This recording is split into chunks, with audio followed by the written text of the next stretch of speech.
Преку 800 интервенции на прва помош имале спасителите досега на охридските плажи, 14 интервенции само на вадење давеници од езерото. Загрижувачки е што на Охридското крајбрежје ова лето од вкупно 36 капалишта, само 10 плажи се обезбедени со спасители на вода. На тие 10 капалишта имавме 14 интервенции на излекување давеници, кои што успешно се завршија и укажување на прва помош секако, а преку 800 интервенции на тие капалишта имавме за укажување на прва помош. На две капалишта кои што немаа спасители, интервенираа спасителите од соседните капалишта, тоа е на капалиштето во Љубаништа и во Трпејца, каде што нашите спасители помогнаа да се спасат човечки животи. Небезбедни капалишта има и во Струга и Преспа. Општините оваа година не изразили интерес да ангажираат спасители и да ги направат сите плажи безбедни за капачите.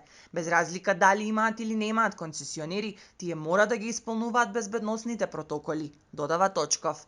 Безбедноста не е задоволителна на целата Охридска ривиера и дека во наредната година навистина треба навремено да се преземат соодветни чекори, соодветни мерки без разлика дали има концесионери, нема концесионери.